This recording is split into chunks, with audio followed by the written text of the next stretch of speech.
go to the quick shift screen. By clicking at the top, you can navigate to different screens, okay? You can adjust your gear-dependent kill times in this screen by arrowing up or down to add kill time or arrowing down to shorten the kill time. You can also double-click in the data field and simply type in a value. So here in first to second gear, the default is 70 milliseconds. If we want to change that to 50, I've double-clicked in the cell, I can type in 50, enter, and it changes that value to 50 milliseconds now. I can still use the arrow tabs to make adjustments. This is just another way that we allow the user to make adjustments. The range of adjustability for quick shift kill times are 5 to 125 milliseconds in 5 millisecond increments. Okay? The same thing is true with your quick shift kill times. It's treated as a map. So you can save these kill times to a disk for later review or loading back into your device at another time. Okay? And similarly, you can load these values. Okay? That's pretty simple. Next, we'll look at the traction control screen. Okay? On the traction control screen, you'll see a map similar to your fuel map. Along the x-axis, you have RPM, and along the y-axis, you have throttle position. And what you'll notice here are these values are on a scale of 1 to 10. This is our traction control sensitivity map. And our traction control sensitivity is adjusted by 1 or 10%, between 1 and 10%, okay?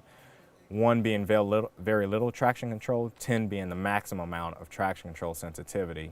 And throughout the map, you can go in and adjust the sensitivity levels in relation to where you're going to be on the track. So for instance, if you're riding perhaps a very tight track, you can go in here at smaller throttle positions, throttle openings, and lower RPMs where you may be in mid-corner, highlight that group of cells, and increase the values, effectively giving you a higher sensitivity level when in those corners at these throttle positions and RPMs, and you can apply those, similar to what you can do with the fuel map. Okay, so I just effectively changed those values from 5s, which is a middle setting, to a 7, making the system more sensitive. Okay, and you can do this throughout the map. You also have the option of going in and making adjustments by gear, similar to what you can with our fuel map. Okay, so if you don't want the traction control on in first gear, you can simply arrow down and turn it off in first gear. Okay? If you want it more aggressive in second gear, you can arrow up, put it at a level of 5. Okay? You can trim by gear all the way to -5 to +5, and you can even turn the values completely off like we did in first gear. Okay? The cut level is the more effectively how aggressive we come in and cut the ignition pulse, which is going to reduce power and allow the bike to regain traction. This is also on a scale of 1 to 10. What this allows you to do, this cut level tab, it's in relation to throttle position, okay? And right now we've got a base value of 5 across the range.